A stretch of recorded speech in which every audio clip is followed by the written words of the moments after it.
Antes de dar inicio con los dos temas que merecen nuestra atención en este primer módulo, yo quisiera darles la bienvenida. Vuelvo a decir, mi nombre es Fátima Monasterio. Junto con Daniel Espinosa y Hernán Ávila vamos a estar haciendo el seguimiento a todo el grupo. Creo que Hernán ya mencionaba que mi persona va a hacer el acompañamiento al aprendizaje de lo que serían los departamentos de Tierras Bajas, Tarija, Santa Cruz y el Beni. Hernán Ávila va a estar más en la región central, que es Cochabamba y Chuquisaca, y Daniel Espinosa en los departamentos de La Paz, Oruro y Potosí. Estos temas de orden más logísticos los vamos a continuar viendo a través del correo electrónico, a través de la plataforma de Moodle, que ya la gran mayoría de ustedes ha ingresado en los días anteriores. Les doy también las gracias por haber podido darse el tiempo de acceder a la plataforma. Si alguien ha tenido algún tipo de problema, no dude en enviarnos un correíto para que podamos solucionarlo, y así de esa forma puedan semana a semana conocer los materiales bibliográficos que nuestros especialistas y nuestras especialistas van a ir entregándonos para que podamos revisarlos de manera previa a cada sesión y podamos también aprovechar de la mejor manera las enseñanzas que nos compartan. Dicho esto, voy a dar paso a presentar a nuestra primera especialista, una gran amiga también, a quien le tengo mucho cariño. Ella es Nancy Yáñez, ella es chilena, licenciada en Ciencias Jurídicas y Sociales por la Universidad de Chile, máster en Derecho Internacional con mención en Derechos de los Pueblos Indígenas, y doctora en Derecho. Actualmente es la directora del Centro de Derechos Humanos de la Universidad de Chile, y bueno, ella nos va a poder compartir un primer tema, un primer pantallazo sobre precisamente la situación actual, los desafíos y las perspectivas que tienen los derechos humanos en la región. Y bueno, espero que podamos todos y todas aprovechar de su conocimiento, y luego de su presentación vamos a abrir un espacio de preguntas, de debate, para que, bueno, todos y todas podamos también acercarle alguna duda, algún comentario. Entonces están invitados a hacerlo luego de su presentación. Querida Nancy, tienes la palabra, puedes también compartir pantalla si tienes una presentación. Bueno, muchísimas gracias, Fátima, gracias por esa cariñosa presentación. Es un cariño mutuo, sin lugar a duda, y hemos tenido oportunidad con varios de quienes hoy día participan en esta actividad de compartir en nuestro trabajo profesional por la promoción y defensa de los derechos humanos, en particular de pueblos indígenas. Respondiendo a las preguntas que hoy día se nos han planteado, ¿no? El uso del derecho como herramienta de transformación social, yo quiero invitarlos a reflexionar a partir del derecho internacional de los derechos humanos, asumiendo que efectivamente es en el ámbito del derecho internacional de los derechos humanos donde se han gestado las bases jurídicas para el desarrollo de este catálogo específico de derechos colectivos para los pueblos indígenas, fundados en el derecho fundamental a la libre determinación y su consideración entonces como sujetos diferenciados en el contexto del sistema normativo de derechos humanos, es decir, como pueblos con derecho a determinar su estatus político, para lo cual entonces cuentan con una serie de derechos específicos reconocidos en el derecho internacional y que han permeado los textos constitucionales en nuestra región y también los desarrollos legales posteriores. Voy a compartir pantalla. tengo, bueno, 30 minutos para la presentación y espero circunscribirme a estos 30 minutos.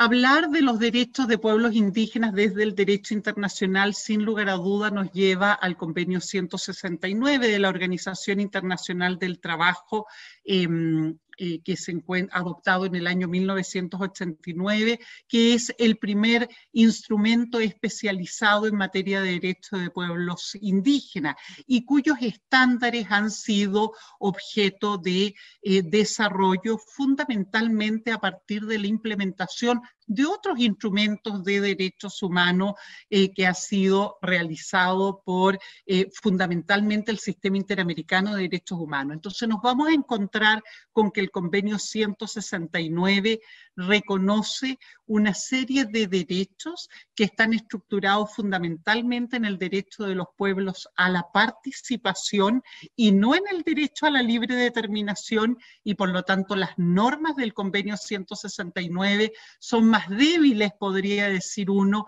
que, lo vamos a ver a continuación, la Declaración Universal en materia de derechos de pueblos indígenas, que estructura el catálogo de derechos precisamente en la autonomía indígena. Sin embargo, vamos a observar que el desarrollo de la jurisprudencia internacional, particularmente del Sistema Interamericano de Derechos Humanos, nos ha permitido que por vía de la interpretación evolutiva, las normas también del Convenio 169 se ajusten al desarrollo que los derechos de los pueblos indígenas ha tenido en el derecho internacional. Entonces ahí encontramos, ¿no?, cómo en definitiva vamos viendo una evolución progresiva en el catálogo de derechos de pueblos indígenas en el marco internacional. ¿Cuáles son los derechos que reconoce el Convenio 169? El derecho a establecer prioridades en materia de desarrollo, un derecho fundamental es el derecho a la consulta frente a medidas administrativas y legislativas susceptibles de afectar a pueblos indígenas, y acá está el gran obstáculo que ha presentado la implementación del Convenio 169, porque el derecho a la consulta, en el que se estructuran fundamentalmente los derechos reconocidos por este instrumento, ha generado una serie de frustraciones para la garantía de los derechos territoriales de los pueblos indígenas sobre tierras y sobre recursos naturales, incluido el derecho a establecer sus prioridades en materia de desarrollo. Entonces, se observan brechas en la implementación de la consulta que han puesto en definitiva en cuestión el avance que representa en la práctica el reconocimiento de este derecho. Pero el Convenio 169 reconoce el derecho de los pueblos indígenas a las tierras de ocupación tradicional. Y yo diría que aquí, evidentemente, hay un aporte relevante del Convenio 169 que permite el reconocimiento del derecho de propiedad, no solo en base al título de dominio, sino que fundamentalmente en base a los actos de posesión que los pueblos indígenas realizan conforme a sus sistemas propios de vida y costumbre y regulado específicamente por el derecho propio o el derecho consuetudinario, y vamos a observar que esta lógica del reconocimiento de la propiedad indígena, que cambia el paradigma tradicional de la propiedad civil, es el que en definitiva ha permeado sobre todo la jurisprudencia interamericana en materia de derechos humanos. El Convenio 169 reconoce los derechos sobre los recursos naturales y se pone en la hipótesis que los derechos sobre los recursos naturales se los reserve el Estado, en particular respecto de aquellos bienes, de aquellos recursos que se estiman estratégicos para el desarrollo del bien común. Y aquí ha establecido un marco institucional que reconoce el derecho a la consulta, a la participación en los beneficios y a la indemnización equitativa por los daños. Esta modalidad ha dado lugar a lo que llamamos los acuerdos impacto-beneficio, y encontramos entonces aquí otro elemento complejo del Convenio 169 en la medida que este mecanismo no ha garantizado en forma adecuada a la gobernanza indígena sobre sus territorios y recursos naturales, porque le ha dado preeminencia a los derechos del Estado y de la industria extractiva en los territorios. Y ya vimos que el mecanismo de la consulta no ha constituido, no ha sido en su implementación una herramienta eficaz de incidencia indígena, y de modo tal que lo que en la práctica se ha producido es la imposición de mecanismos compensatorios que a la postre han sido tremendamente complejos, sobre todo para garantizar la particular relación que los pueblos indígenas tienen con el territorio, generándose en algunos lugares lo que hemos llamado las comunidades de renta, es decir, se ha intentado imponer entonces un mecanismo de renta en el territorio indígena, con el consiguiente impacto sobre las formas de vida indígena. Perdón, sí. ¿Sí? No estamos viendo en pantalla completa tu presentación, por favor. Déjenme ver. Abajo a la derecha.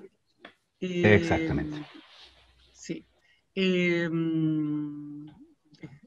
Ahí estamos. Ahora, es una mala práctica, en realidad.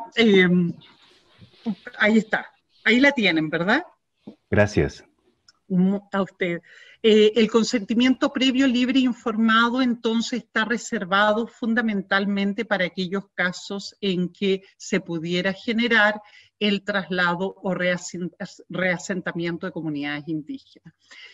La Declaración Universal de Derechos de Pueblos Indígenas evidentemente va más allá que el Convenio 169, pero tiene el problema de que es una declaración y no un tratado. En consecuencia, existen debilidades en su obligatoriedad como fuente de derecho. Ahora, esta problemática no se plantea en el caso boliviano precisamente porque como forma de implementar, como respuesta, ¿no?, a la conformación del Estado plurinacional, finalmente lo que ocurre es que en Bolivia, en la Declaración de Naciones Unidas sobre Derechos de Pueblos Indígenas, reconocida como ley de la República, cuestión que no sucede en los otros países de la región. La declaración reconoce el derecho a la libre determinación y el derecho que tienen los pueblos indígenas al autogobierno sobre los asuntos internos y locales, y por lo tanto a ejercer en definitiva el gobierno propio en los territorios étnicos. Por otro lado, establece la consulta con miras al consentimiento previo, libre e informado cuando se trata de la aprobación de proyectos que puedan afectar las tierras y los recursos de los pueblos indígenas, imponiendo además el consentimiento como el consentimiento y la obligatoriedad del consentimiento en el caso del traslado de los pueblos indígenas fuera del territorio y frente a la eventualidad del almacenamiento o eliminación de materiales peligrosos en su tierra y territorio. Y esto es fundamental sobre todo para el desarrollo de la industria extractiva que implica el almacenamiento de residuos peligrosos, y esto se da claramente en el contexto de la minería fundamentalmente, y sobre todo la minería que usa, que utiliza, ¿no?, que implica el almacenamiento o eliminación de este tipo de materiales, ¿no? En general opera para el caso de la industria altamente contaminante. La declaración establece la obligación de la restitución de las tierras, territorios y recursos naturales que han sido confiscados, ocupados o dañados sin el consentimiento de los pueblos indígenas. Como podemos observar, vemos varias etapas en el reconocimiento de los derechos de pueblos indígenas, un convenio 169 que se adopta al final de la década de los 80, una declaración universal de derechos de pueblos indígenas que es aprobada, ¿no?, en el año 2007, y por lo tanto ya ha entrado la primera década de este siglo, y la declaración de la OEA, es decir, la Declaración Americana sobre Derechos de los Pueblos Indígenas, que es el del año 2016. Aquí es importante señalar que esta declaración tomó mucho tiempo de deliberación, por una parte, y que el resultado está lejos de ser el esperado. Y está lejos de ser el esperado porque no logra recoger los avances jurisprudenciales en materia de derechos de pueblos indígenas, y por lo tanto podemos observar cierta regresión en las materias que adopta la Declaración Americana de Derechos de Pueblos Indígenas. Lo que respecta al derecho a la tierra, al territorio y los recursos naturales, reconoce los territorios en función de la ocupación ancestral, pero tiene un elemento muy complejo, muy crítico en el párrafo 5, porque dispone que los pueblos indígenas tienen el derecho al reconocimiento legal de sus territorios, estableciendo la posibilidad de distintas modalidades y formas diversas y particulares de propiedad, no de acuerdo con el derecho consuetudinario, sino que de acuerdo con el ordenamiento jurídico de los estados. Y eso es problemático porque bien podría ocurrir que en base a esta normativa los estados no reconocieran la propiedad plena, sino otras formas de tenencia, que en la práctica vulnerabilizaran la certeza jurídica a la que aspiran los pueblos indígenas para efectos de garantizar sus derechos sobre sus territorios. La remisión que hace a los instrumentos internacionales pertinentes debiera actuar como corrector a efectos de que los estados no pudieran imponer una modalidad de reconocimiento de la propiedad distinta al estándar garantizado internacionalmente. Pero hay aquí una cuestión opaca en la Declaración Americana de Derechos de Pueblos Indígenas que podría llevar a pensar en que los estados se pudieran amparar en este tipo de normativa para entregar no en propiedad, sino en concesión o en otras formas de uso que generen condiciones de vulnerabilidad de los derechos de pueblos indígenas, contraponiéndolo no a la certeza jurídica que implica el dominio pleno. Quiero, en razón del tiempo, referir a cómo la jurisprudencia ha ido recogiendo estos instrumentos especializados y otros instrumentos generales en materia de derechos humanos para adecuarlos a la situación particular de los derechos de los pueblos indígenas. Y quiero revisar el sistema universal de derechos humanos, el que se aloja en el sistema de Naciones Unidas, y el sistema interamericano de derechos humanos, que referido fundamentalmente a la jurisprudencia de la Corte Interamericana de Derechos Humanos. La jurisprudencia internacional ha recogido, fundada básicamente en los pactos de derechos humanos, como son el Pacto de Derechos Civiles y Políticos y el Pacto de Derechos Económicos, Sociales y Culturales, se ha pronunciado sobre los derechos territoriales de pueblos indígenas y sobre el derecho de la participación, la consulta y el consentimiento. Es importante dar cuenta que ambos pactos tienen un artículo primero homólogo, donde se reconoce el derecho de todos los pueblos a la libre determinación, pero el problema que tiene en materia de mecanismos de protección es que no es justiciable el derecho a la libre determinación, pero sí es justiciable a la luz de los derechos que el pacto le reconoce a las minorías, a no ser discriminada en función de su especificidad cultural y étnica. Entonces, en base a eso, el convenio, el Comité de Derechos Humanos, que es el órgano encargado de aplicar el pacto de derechos civiles y políticos, ha reconocido el derecho de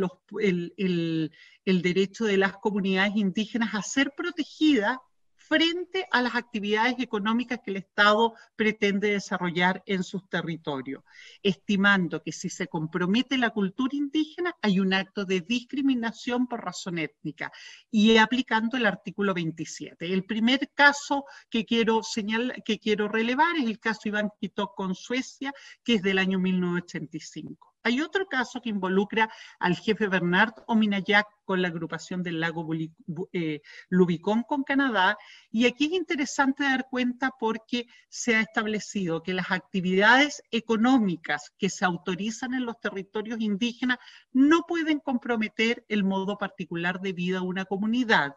En este caso, las actividades de pesca que la comunidad desarrolla en el lago Lubicón, y por lo tanto se prohíbe la realización de una central hidroeléctrica en ese territorio. En el caso Landsman con Finlandia, se establece que la libertad económica del Estado tiene como límite las obligaciones que ha contraído de proteger las culturas indígenas en función del artículo 27, y por lo tanto se limita su facultad de desarrollar monocultivos de especies exóticas, en este caso eucaliptus y pino radiata, en los territorios indígenas, porque compromete la biodiversidad de estos territorios. Esto es súper relevante, sobre todo para el caso boliviano, en el contexto de los incendios, porque una de las políticas que se vislumbran como alternativa es precisamente la importación de especies exóticas y la implantación de monocultivo en los territorios afectados.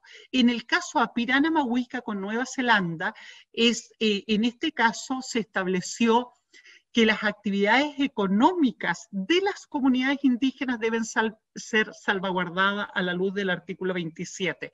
Entonces, básicamente lo que se cuestionó por parte del comité es una ley general de pesca y acuicultura, por medio de la cual Nueva Zelanda entregaba a empresas extranjeras cuotas de pesca en el territorio marítimo del pueblo maorí, disponiendo que el pueblo maorí es el que tiene la preferencia para desarrollar actividades económicas en ese territorio. Un caso reciente refiere a consulta previa, libre e informada, es el caso de Ángela Poma Poma con Perú, y en este caso en particular se estableció que cuando una actividad extractiva, en este caso la industria minera, compromete bienes fundamentales para la subsistencia de los pueblos en el territorio, como es el agua, se requiere participación efectiva, consentimiento previo, libre e informado, estudios de impacto ambiental autónomos, medidas para minimizar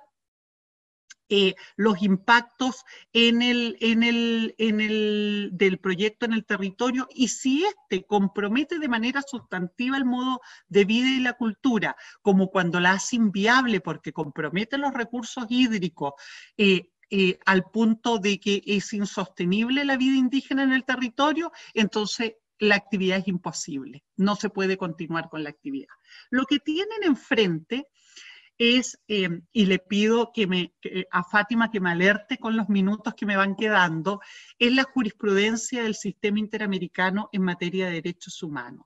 Todas estas sentencias, que son como una ayuda de memoria, son las que han sido pronunciadas a favor del reconocimiento del derecho de los pueblos indígenas a la propiedad plena sobre las tierras que ocupan desde tiempos inmemoriales a la fecha, a que se les restituyan las tierras que han sido usurpadas, a que se les reconozcan los derechos sobre el territorio y los recursos naturales, y vamos a ver cómo hemos ido avanzando en esas materias.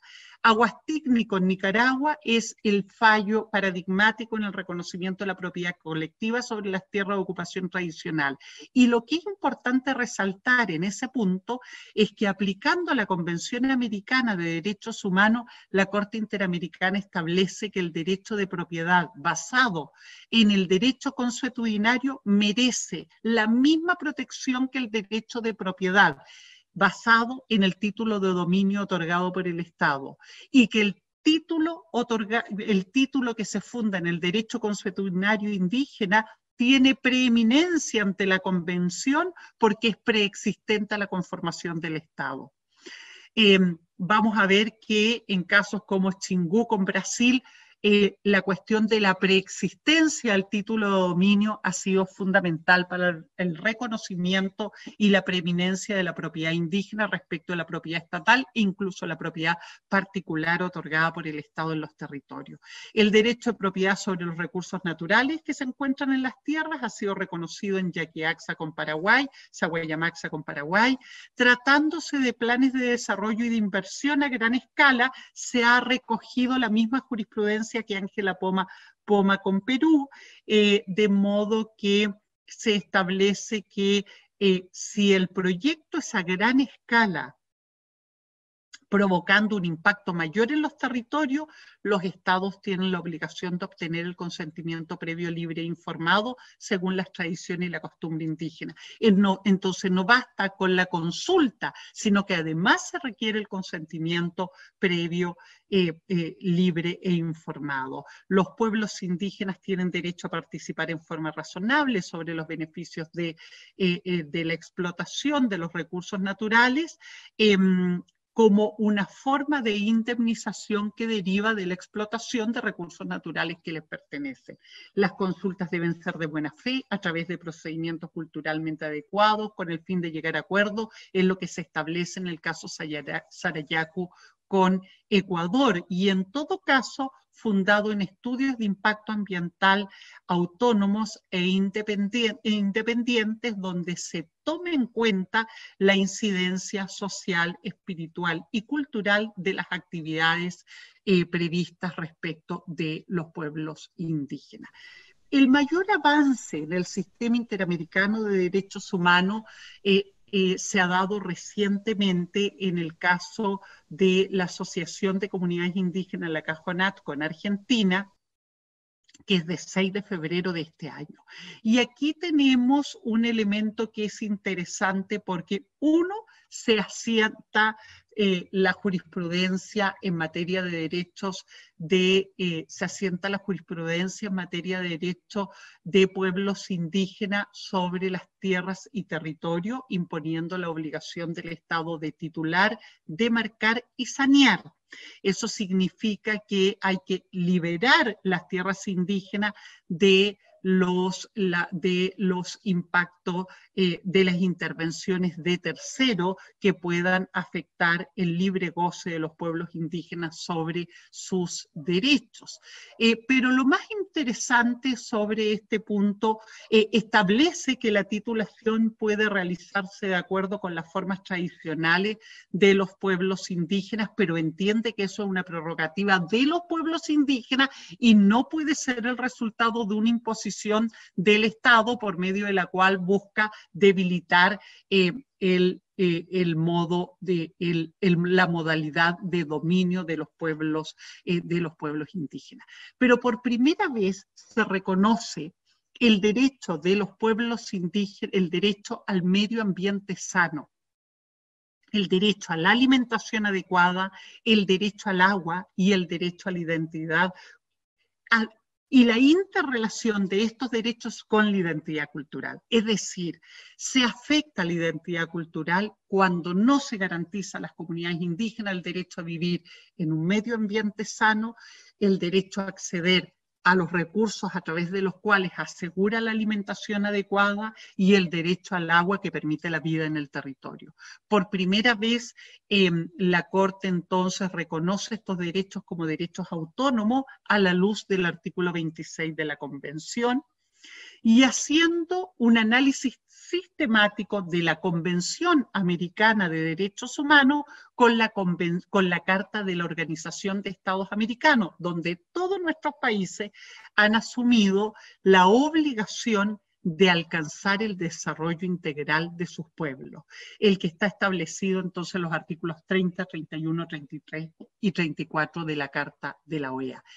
El contenido del derecho al medio ambiente está establecido en la opinión consultiva 23 del año 2017 de la Corte Interamericana de Derechos Humanos, a la que se remite el fallo, pero además precisado en esta sentencia. Y lo que establece la Corte finalmente es que el derecho al medio ambiente es un derecho autónomo, que implica la protección de los elementos que componen la naturaleza, tales como bosques, mares, ríos y otros. Protege la naturaleza y sus componentes como bienes jurídicos en sí mismos, independiente de si han generado afectación a las poblaciones humanas, ¿no? Basta con que haya una afectación al ecosistema y los elementos que lo componen. La Corte precisa que no obstante que el derecho al medio ambiente es un derecho autónomo, no cabe duda que otros derechos humanos se podrían ver vulnerados como consecuencia de daños ambientales y por lo tanto deben ser salvaguardados. Y dentro de las obligaciones que reconoce al Estado, establece la obligación, dice, los estándares exigibles al Estado para garantizar el principio de prevención de daños ambientales y prevenir efectos nocivos de actividades potencialmente dañosas al medio ambiente son: 1. Regular. 2. Supervisar y fiscalizar. 3. Requerir y aprobar estudios de impacto ambiental. 4. Establecer planes de contingencia. Y 5. Mitigar en casos de ocurrencia de daño ambiental. El Estado debe actuar con la debida diligencia para hacerse cargo de las problemáticas ambientales, en particular de aquellas que podrían afectar de manera diferenciada a los pueblos indígenas. Entiendo que ya estoy en el tiempo, ¿no? Si te quedan 4 minutos, por favor. Perfecto, con esto voy cerrando, ¿no?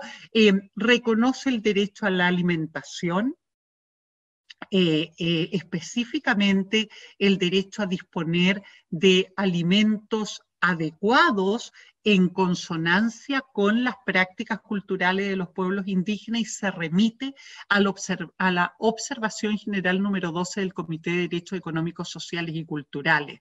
En materia del derecho al agua, se remite a la observación general número 15, también del Comité de Derechos Económicos, Sociales y Culturales. Y con esto la Corte nos entrega una herramienta que es extremadamente relevante y que es entender que el derecho internacional configura un corpus juris internacional, en donde están integrados los tratados, las declaraciones, las opiniones consultivas, las observaciones generales, que son los mecanismos por los cuales los órganos llamados a aplicar los instrumentos y las fuentes tradicionales de derecho internacional no le dan operatividad a estas normativas.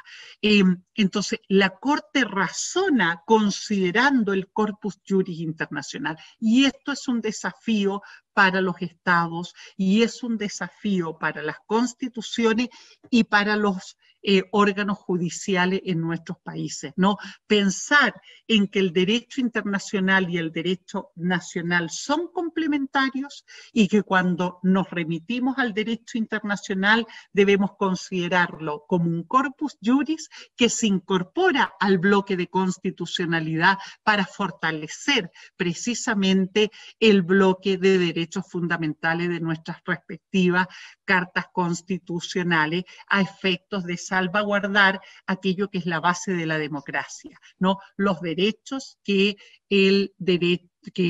hoy contemporáneamente nuestra comunidad política le garantiza a todas las personas y a todos los pueblos en igualdad de derechos y sin discriminación. Eso. Muchísimas gracias.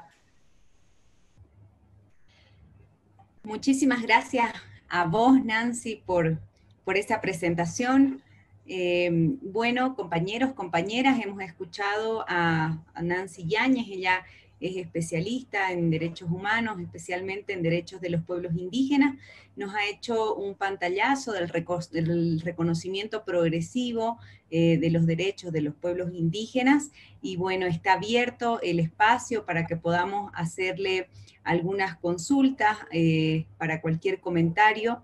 Tienen ustedes la palabra. Este es un momento importante para que podamos también interactuar con las especialistas de nuestros módulos.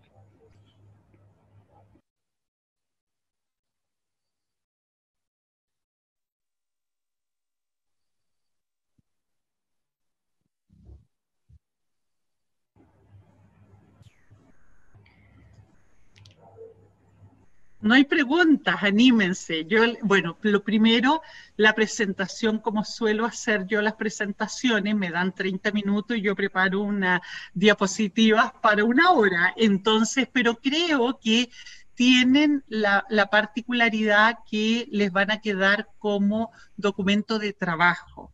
Entonces, yo por intermedio de Fátima les voy a hacer llegar la presentación que además de lo que acabamos de observar, que es cómo ha ido evolucionando el derecho internacional de los derechos humanos, esta capacidad que incluso la doctrina ha hablado de la capacidad transformativa, sobre todo el sistema interamericano de derechos humanos, a efectos de garantizar, ¿no? Por vía de su jurisprudencia, el que se vaya desarrollando estos estándares en la materia.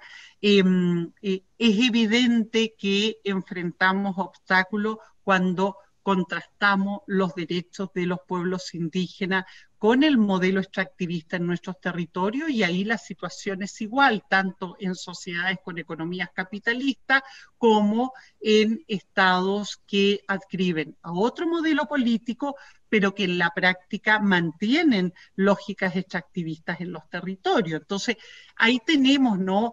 Tal vez los elementos más complejos, y los invito a discutir sobre ese punto y las dificultades que ustedes han ido observando en sus experiencias, cómo se ha aplicado la consulta, los problemas de eficacia que nos plantea la consulta, los retos eventualmente del desarrollo de protocolos autónomos. Bolivia es un caso paradigmático de desarrollo de autonomías, ¿no? La autonomía de Charagua es una autonomía que ha estado funcionando. Tenemos jurisprudencia, la del Tribunal Constitucional, que ha reconocido a las jurisdicciones indígenas ámbitos de competencia para pronunciarse sobre conflictos de intereses entre industria extractiva y derechos indígenas. Así que anímense. Opiniones, no es necesario que hagan preguntas, creo que es interesante conocer sus experiencias y observaciones. Gabriela. Buenas noches, ¿cómo están? Buenas noches. Sí, quisiera saber cuál es el límite del derecho a la consulta. ¿Una comunidad indígena puede vetar algún proyecto de desarrollo algún proyecto de infraestructura para salvaguardar su derecho a mantener su forma de vida? ¿O cuál es el límite que tiene este derecho? Bueno, en el sistema interamericano, y por eso, y que es muy interesante en el caso Saramaca, algunos de los criterios que ha desarrollado la Corte Interamericana es analizar la magnitud del proyecto. Dice, cuando estamos hablando de megaproyectos, el estándar exigible es el consentimiento previo, libre e informado. Por lo tanto, en ese caso, la consulta tendría el estándar del consentimiento y por lo tanto involucraría el derecho de la comunidad a oponerse a un proyecto, ¿no?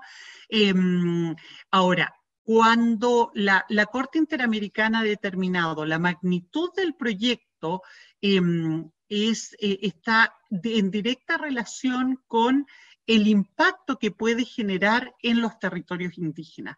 De modo que si afecta significativamente la forma de vida y costumbre de las comunidades indígenas, entonces ese proyecto debe ser sometido al consentimiento de la comunidad y no solo a la consulta indígena. En todo caso, la consulta indígena no tiene derecho a veto, por lo tanto no es mandatoria, y esa es la gran debilidad de la consulta.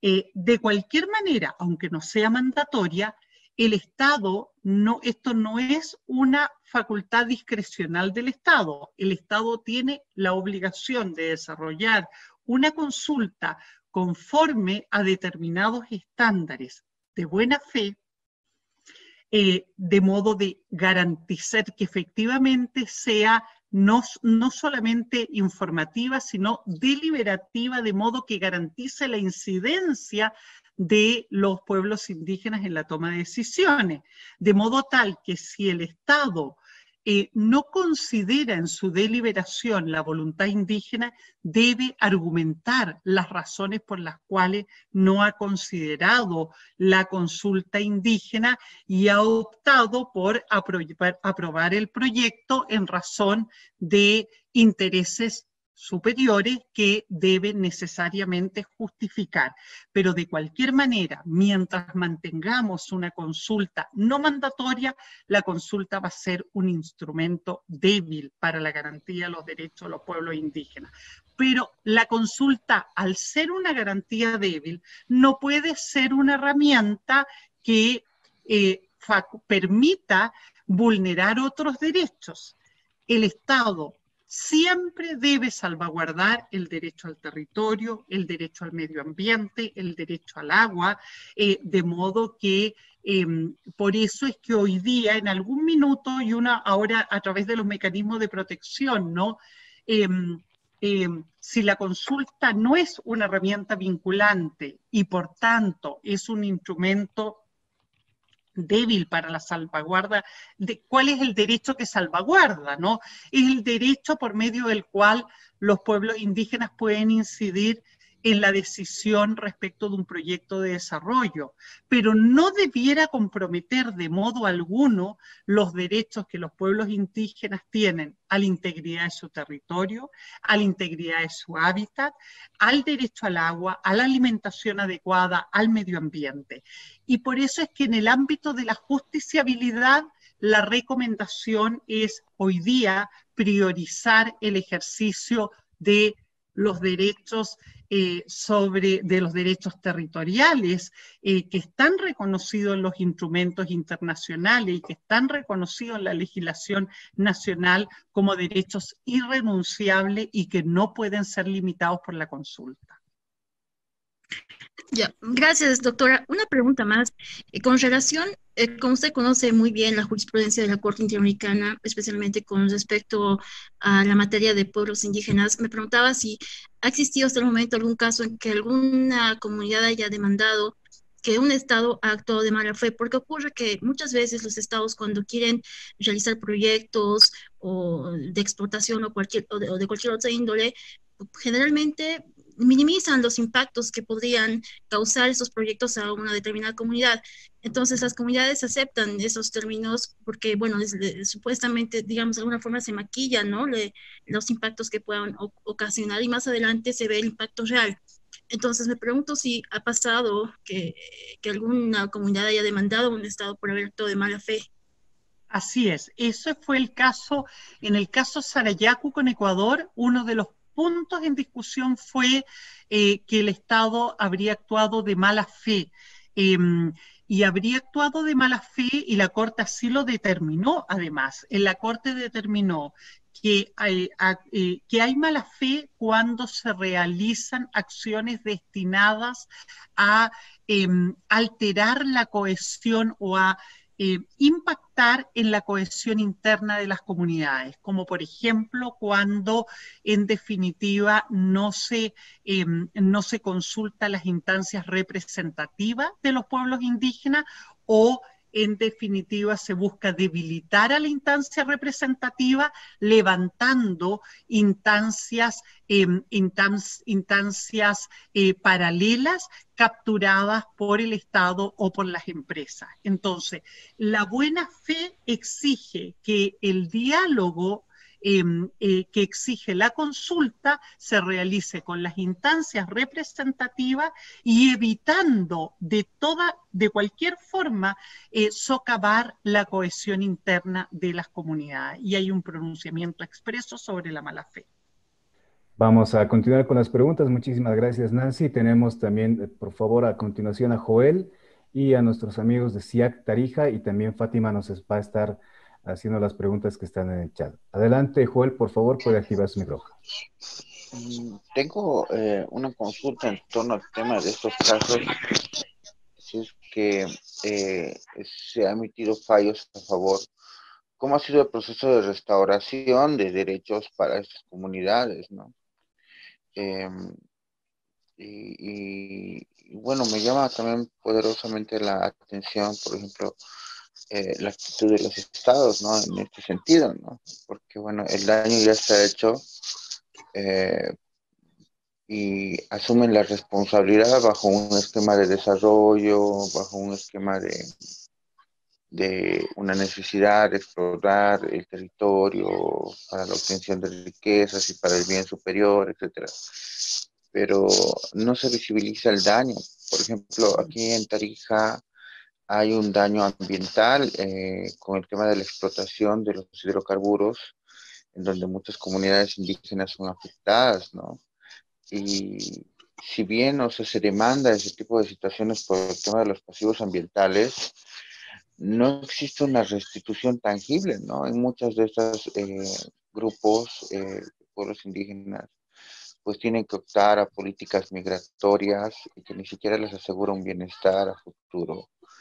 Y obviamente pues eso arriesga la estabilidad, ¿no? De este vínculo comunitario, ¿no? De estas naciones indígenas. ¿Cómo sería en este caso, por ejemplo, hablando de un enfoque restaurativo? ¿Cómo se aplicaría la restauración de este derecho? A ver, el estándar internacional y en general, es importante considerar además que prácticamente todas las constituciones americanas, sin excepción, reconocen una cláusula de protección ambiental. O sea, todas ellas reconocen en definitiva el derecho al medio ambiente de distintas formas en las constituciones. Cuando la Corte Interamericana se pronuncia sobre el caso La Cajonat con Argentina, releva precisamente que la mayoría de las constituciones americanas reconocen el derecho al medio ambiente en los textos constitucionales. Por lo tanto, en la lógica de los actos propios, ¿no? La conducta exigible al Estado es que actúe en consonancia con lo que mandata su propio derecho interno, ¿no? Y de acuerdo con ello, un principio fundamental es el principio precautorio, es decir, prevenir la eventual generación de daños y de daños al medio ambiente, y la indemnidad del daño ambiental, es decir, que producido un daño se realicen todas las acciones para la restauración de ese daño ambiental. Ahora, lo cierto es que el principio fundamental es el precautorio, ¿no? O preventivo, porque en realidad lo que todos sabemos es que cuando se generan daños al medio ambiente, muchos de ellos son irreversibles, en particular cuando se afecta la capacidad de resiliencia de la naturaleza, es decir, de poder recuperar sus funciones ecoambientales, ¿no? Ahora, frente a tu pregunta, hay varios puntos, ¿no?, que me parece muy interesante. La primera es, evidentemente, hay un desarrollo evolutivo en la jurisprudencia interamericana, pero, y a propósito de lo que se nos planteó como pregunta para este módulo, ¿no?, ¿cuáles son los obstáculos? Un obstáculo hay varios obstáculos. Uno, la demora de estos procesos, ¿no?, porque el sistema interamericano se ha llenado de casos frente a los problemas de denegación de justicia que se han generado respecto a estos casos en el ámbito interno. Entonces hay claramente una saturación del sistema que conspira contra su eficacia. Pero en los casos que han concluido con sentencia y que vimos en esa diapositiva llena de sentencias que no son menores, el problema es la implementación, ¿no? ¿Cómo garantizamos que los estados efectivamente implementen estas sentencias de la Corte Interamericana? Y eso es un tremendo desafío. Fíjense que en el caso que les comentaba, que es este fallo tan importante, la Cajonat con Argentina, es súper importante como jurisprudencia, pero para los mismos pueblos afectados ha sido muy complejo, porque llevan más de 30 años litigando, y porque además el fallo le concede a Argentina 6 años para la implementación de la sentencia, ¿no? Ahora, es cierto que este proceso de implementación se hace con la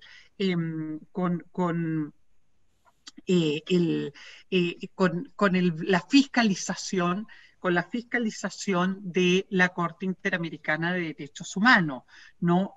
Sin embargo, hay acá un tremendo desafío a la hora de poder, en definitiva, implementar estas sentencias.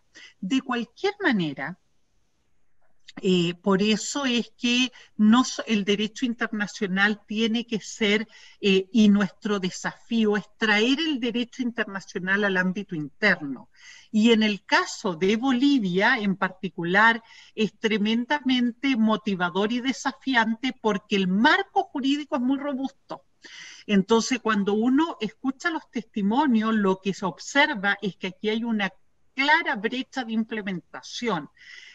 Aquí hay, en el caso boliviano, es un caso paradigmático de una maravillosa constitución, de un cuerpo robusto de normas que no se están aplicando.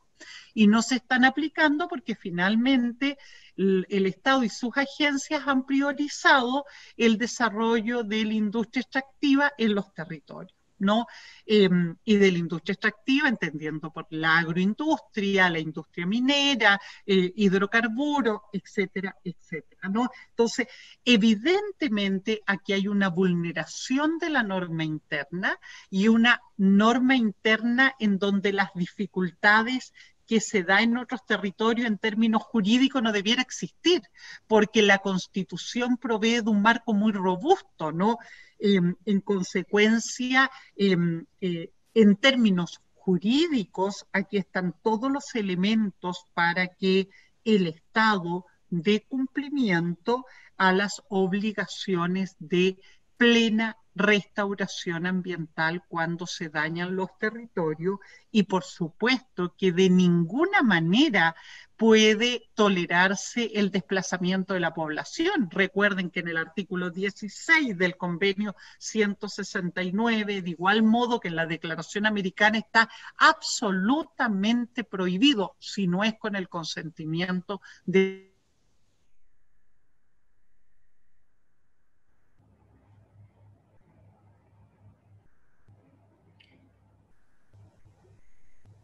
Creo que hemos perdido la señal. De las comunidades, ¿no? Nancy, muchísimas gracias.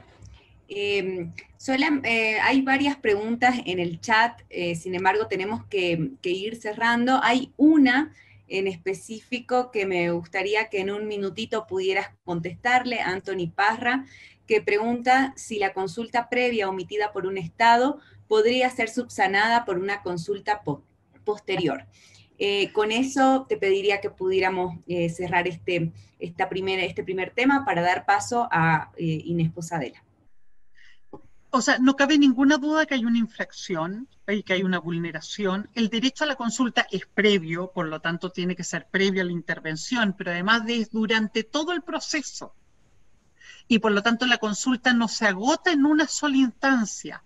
Debe ser previa precisamente para recoger la opinión indígena respecto al impacto y salvaguardar sus intereses, y debe garantizarse durante todo el tiempo que dure la intervención. Gracias, Nancy. Muchísimas gracias por esta presentación.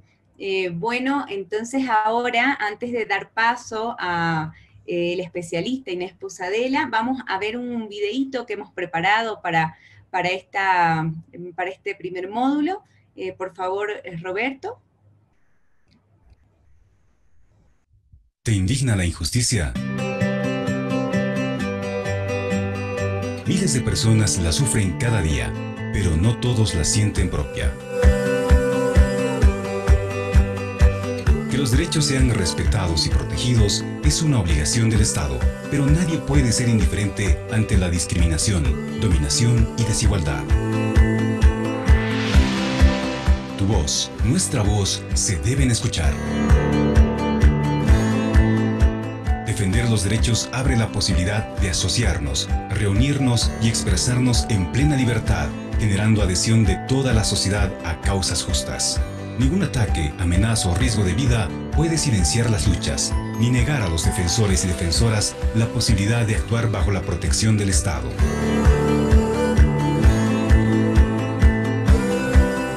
Ser defensor o defensora de derechos es una cuestión de interés público y su labor es crucial para la democracia. Miles de personas esperan que se haga justicia. Por el derecho a defender los derechos, tu derecho, el mío, el de todos. ¿Qué haces tú para construir una sociedad inclusiva, plural y solidaria? Seamos defensores de derechos.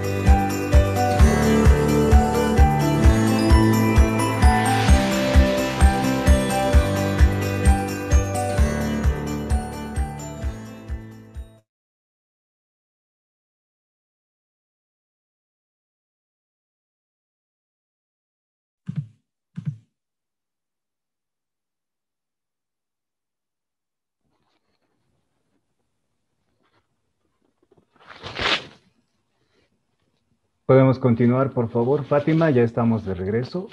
Tenemos también a continuación la presencia también de nuestro compañero Daniel Espinosa, parte del equipo de Defensores de Derechos. Adelante, Daniel, por favor. Muchas gracias, Roberto. Hola a todos de nuevo. Voy a presentar a Inés Posadela, que es licenciada en Ciencia Política de la Facultad de Ciencias Sociales de la Universidad de Buenos Aires.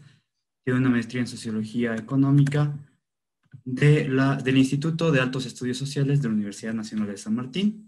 También tiene un doctorado en Ciencia Política en la Universidad de Belgrado. Actualmente es profesora de Política Comparada y Sociedad Civil Global en la Universidad ORT de Uruguay. También es investigadora del Mecanismo de Revisión Independiente IRM para Argentina.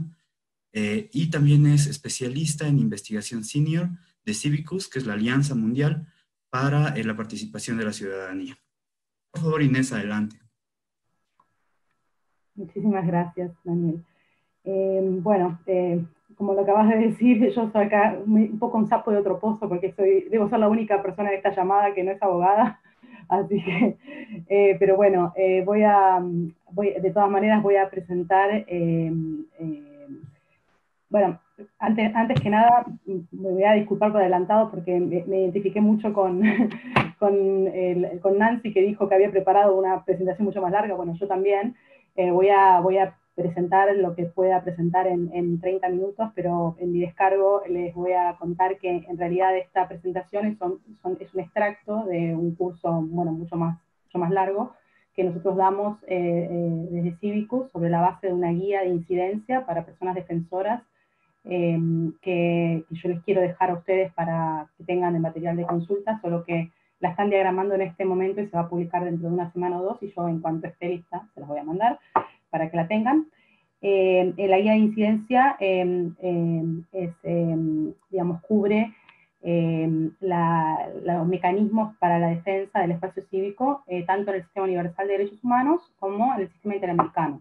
Yo, suponiendo que ustedes conocen bastante mejor el Sistema Interamericano, decidí en esta oportunidad centrarme solamente en el Sistema Universal y hablar de los espacios para la incidencia de la sociedad civil en las Naciones Unidas, para defender específicamente los derechos que constituyen el espacio cívico. Entonces, bueno, ese es un poco el recorte que yo voy a hacer, y voy a compartir con ustedes mi pantalla, a ver si funciona.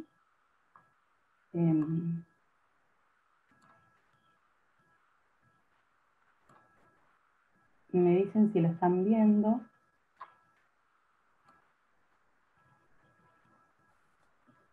Sí, adelante, por favor, estamos viendo. Bueno, muy bien.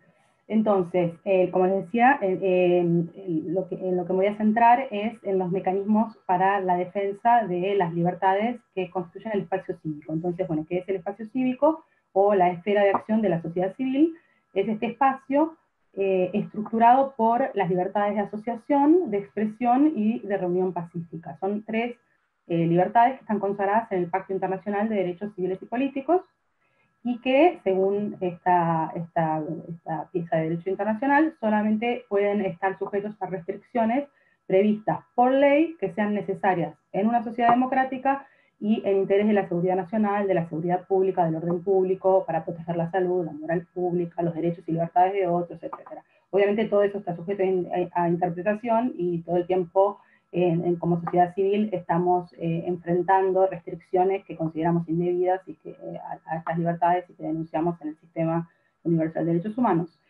La libertad de asociación, entonces, bueno, es el derecho de las personas a asociarse, es decir, a crear o unirse a una organización de la sociedad civil o grupo de la sociedad civil.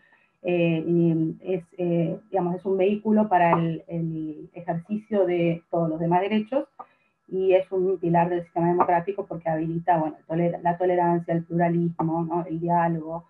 Y importante, dentro de lo que es la libertad de asociación, se incluye el derecho de las organizaciones de la sociedad civil a acceder a financiamiento y a recursos para sus actividades.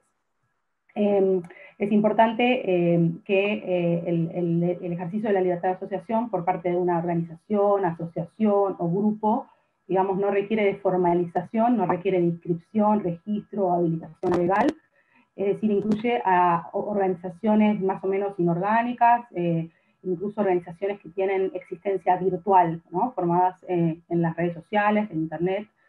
Y ahora, como vamos a ver enseguida con los ejemplos que les voy a dar para la región, las restricciones indebidas de la libertad de asociación puede tomar, las formas más comunes que toma son los ataques contra personas defensoras de derechos humanos, contra líderes o personal de las organizaciones, las leyes o regulaciones que restringen la formación, el registro, el reconocimiento o la disolución de organizaciones de la sociedad civil, y en la práctica acciones tales como allanamientos y redadas en las organizaciones, o incluso las campañas de desprestigio, ¿no? El vilipendio público, la denigración de las organizaciones o las activistas, desde el alto podio público, lo cual también suele abrir el camino a violaciones más graves.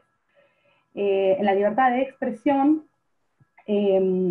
bueno, es el derecho a opinar y a expresarse sin diferencias, ¿no? También a compartir, a acceder a información y a compartirla.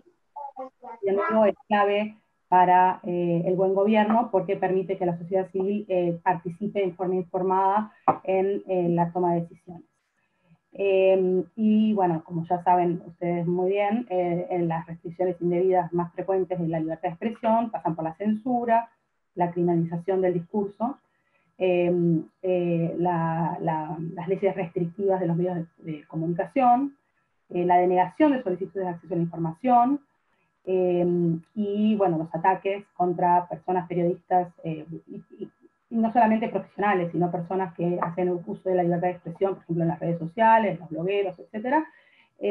Y eventualmente, cuando estas restricciones de facto son muy graves, bueno, lo que resulta es en autocensura, que también es una limitación de la libertad de expresión.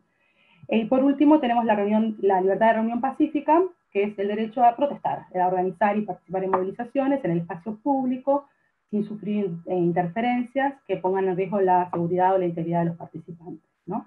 En cualquier forma de reunión, asambleas, huelgas, sentadas, manifestaciones, protestas, incluso performances artísticas, y existen orientaciones de las Naciones Unidas para limitar el uso de la fuerza por parte de las autoridades para controlar las protestas. Los estados tienen no solamente la obligación de protegerlas, sino también de facilitar las manifestaciones, por ejemplo, mediante las mejores prácticas que pasan por los requisitos de autorización, de notificación antes que de solicitud de autorización.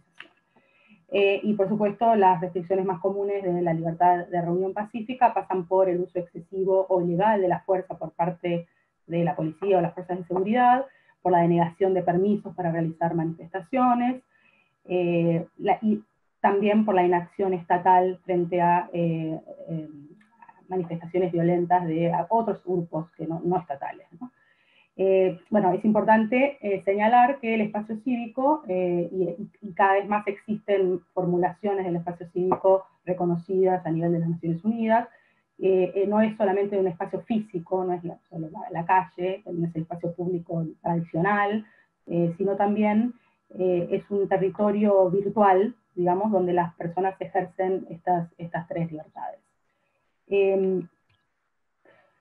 Bueno, como ustedes saben perfectamente, en tanto que la mayoría son abogados, los titulares de obligaciones de derechos humanos, el Estado, ¿no?, tiene la obligación no solamente de respetar estos derechos sin interferir en su disfrute, sino también de protegerlos y de garantizarlos mediante la adopción de medidas adecuadas para que se puedan realizar. Y, bueno, como también es evidente y así funciona en el sistema interamericano y en el sistema universal de derechos humanos, la responsabilidad del Estado puede pasar tanto por su acción o su omisión, y por la acción o omisión de cualquier autoridad pública en el ejercicio de sus funciones, ¿no? O sea, es irrelevante la intención, la motivación de la gente que haya violado un derecho humano, hasta el punto que la violación puede establecerse en casos en que el agente no está individualmente identificado. Lo importante es determinar si la violación de los derechos humanos ha tenido lugar o no, con apoyo o tolerancia del poder público. Bueno, nosotros como organización monitoreamos en particular estos tres derechos que componen el espacio cívico a través de esta herramienta, esta plataforma en línea que se llama Civicus Monitor, que analiza la situación del espacio cívico en todos los países del mundo y los organiza con calificaciones, con un rating que establece, digamos, cuál es la calidad del espacio cívico en cada país. Lo que van a ver en el mapa, y seguramente ya estarán buscando a Bolivia, es los países están ordenados por colores, los países que tienen el espacio político más sano, más saludable, más abierto, están de color verde oscuro, y después tenemos algunos que tienen restricciones más o menos esporádicas del espacio cívico, más o menos severas, son considerados de espacio cívico restringido. Luego tenemos algunos de amarillo que tienen espacio cívico obstruido, ahí en ese caso, en ese lugar está calificado Bolivia. Luego tenemos los naranjas, donde el espacio cívico es considerado reprimido, represivo. Y luego tenemos los que están en rojo, donde el espacio cívico está totalmente cerrado, obturado, tanto en la ley como en la práctica. Bueno, no vamos a entrar en mucho más detalle, pero sí les recomiendo que entren en algún momento a la plataforma y miren un poco cómo están medidos y qué clase de informaciones recolectamos y cómo se llega a esas calificaciones. Pero lo interesante es que, bueno, a partir de los datos que nos da el monitor, sabemos cuáles son las principales violaciones del espacio cívico en los países de la región, y lo que nos dicen los datos es que las violaciones más frecuentes son la detención de manifestantes, los ataques contra periodistas, la intimidación de personas defensoras, el uso excesivo de la fuerza en protestas y la detención de periodistas. Y no es casual que en una región donde hay tantas protestas que muchos de estas violaciones tengan que ver con la libertad, con el ejercicio de la libertad de reunión pacífica. Bueno, no voy a entrar en mucho más detalle, lo que quería contarles es un poco cuáles son los espacios que identificamos, que existen, y que utilizamos como organización, con nuestras organizaciones aliadas en los diferentes países, para llevar las preocupaciones, para llevar denuncias y para promover, digamos, un espacio cívico más saludable en el Sistema Universal de Derechos Humanos, ¿no?, en las Naciones Unidas. Bueno, yo me voy a centrar en algunos de estos mecanismos, pero lo que quería era primero que tuviéramos en mente un poco cómo es el esquema de cómo están organizados los mecanismos de derechos humanos de las Naciones Unidas, y sobre todo para distinguir aquellos que están basados en tratados y aquellos que están basados en la Carta de las Naciones Unidas. La importancia de esta distinción pasa por el hecho de que, por supuesto, los órganos de tratados, que son los órganos que monitorean el cumplimiento de los tratados, monitorean la situación de derechos humanos de los países que han ratificado esos tratados. En cambio, los órganos que se derivan de la Carta y en particular estos son mecanismos, ¿no? Los procedimientos especiales y el examen periódico universal, que dependen del Consejo de Derechos Humanos, se aplican a todos los países miembros de las Naciones Unidas, porque no dependen de que hayan ratificado o no algún tratado específico. De todas maneras, en todos los casos, los mecanismos de derechos humanos de las Naciones Unidas funcionan de este modo, digamos, cíclico, con un proceso que pasa por la recolección de información de diferentes fuentes, entre ellas de los estados, la petición de informes del el mecanismo de que se trate a los estados, el diálogo con los estados, la formulación de recomendaciones al Estado, la implementación de esas recomendaciones y el seguimiento de esas recomendaciones, y luego empieza el ciclo siempre otra vez. En cada uno de estos momentos hay un espacio para la incidencia de la sociedad civil. Cada uno de estos momentos no solamente admite la participación de la sociedad civil, sino que en cierto modo la requiere, la necesita, porque como así lo han expresado muchas veces funcionarios de las Naciones Unidas, el sistema de derechos humanos no podría funcionar sin los insumos de la sociedad civil, porque las Naciones Unidas no tienen los recursos para poder cubrir, para poder investigar en el terreno y procesar esa cantidad de información. Entonces, la sociedad civil sistemáticamente colabora con llevar, digamos, los derechos humanos al territorio, ¿no? Y al mismo tiempo ha sido instrumental en la redefinición y la ampliación de los derechos humanos, ¿no? Por ejemplo, en su participación a través de las conferencias mundiales de derechos humanos, pero no solamente, también en el funcionamiento cotidiano, ¿no? de los mecanismos de derechos humanos. Un ejemplo que a mí me gusta porque, bueno, me llamó mucho la atención y me pareció bastante interesante, es la participación de organizaciones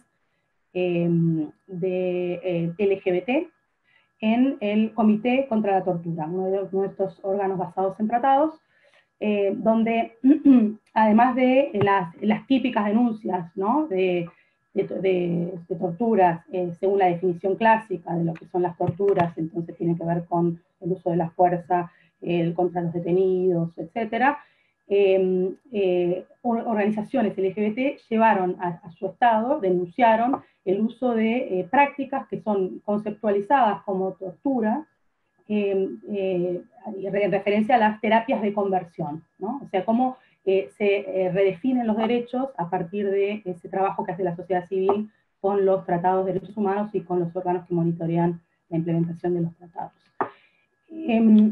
Bueno, no voy a entrar en el detalle de cada momento, digamos, del trabajo de los órganos de tratados, donde puede involucrarse la sociedad civil, pero sí les recomiendo que esto lo miren un poco en la lista, en la guía, pero sí quisiera centrarme el ratito que me queda en los mecanismos del Consejo de Derechos Humanos de las Naciones Unidas, que es donde más trabajo estamos haciendo nosotros como alianza, como organización y con todas nuestras organizaciones miembros en los diferentes países.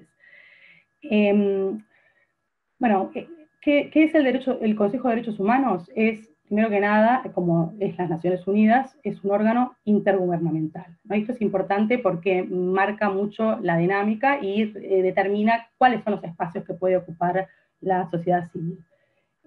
Promueve la protección universal de los derechos humanos, intenta abordar y prevenir violaciones, revisa el cumplimiento de las obligaciones de los estados, responde a emergencias y funciona como foro internacional de diálogo. Bueno, el Consejo de Derechos Humanos es un órgano subsidiario de la Asamblea General, está integrado por 47 estados miembros, y bueno, y si ustedes miran un poco quiénes son los estados miembros del Consejo de Derechos Humanos, también se van a dar cuenta un poco de cuáles son las limitaciones que tienen, porque no necesariamente son estados que tengan un gran interés o que sean reconocidos por su gran trayectoria de defensa de los derechos humanos. Pero, bueno, sesiona en Ginebra por lo menos 3 veces al año, hace 3 ciclos de sesiones, y, bueno, cuenta con 2 grandes conjuntos de mecanismos. Uno es uno son los procedimientos especiales y el otro es el examen periódico universal.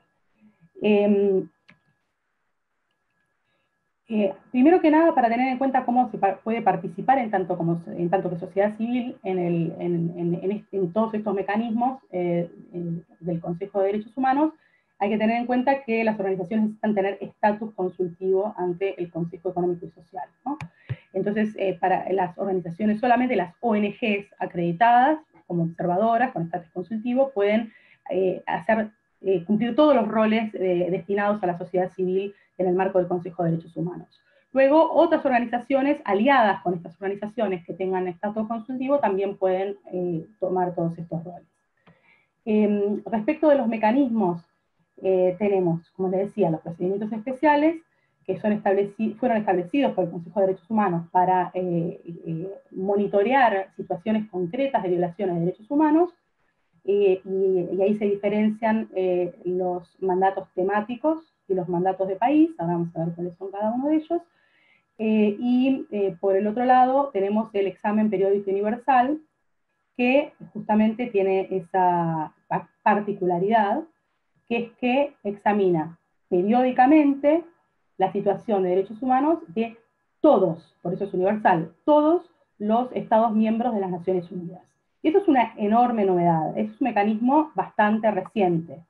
Y por primera vez, desde que se instauró este mecanismo, no hay ningún país de las Naciones Unidas, o sea, ningún país del mundo, que pueda sustraerse de la evaluación de su historial de derechos humanos. Lo cual sucedía antes, porque los países, obviamente, con más poder, podían negarse a abrirse al escrutinio público, ¿no? Eso ahora no ocurre porque existe el examen periódico universal.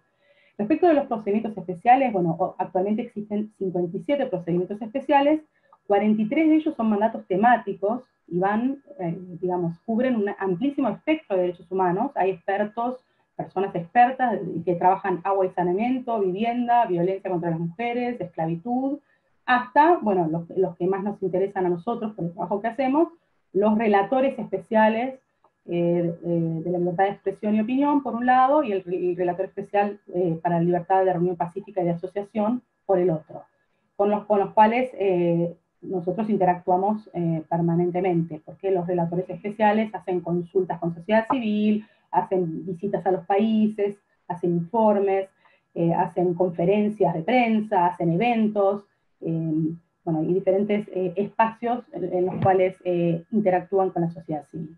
Y luego hay 13 mandatos de país que fueron establecidos para atender situaciones especialmente críticas de algunos países, como Palestina, Sudán. El único país de las Américas que tiene un mandato de país es Haití. De todas maneras, me quería concentrar un ratito en el examen periódico universal.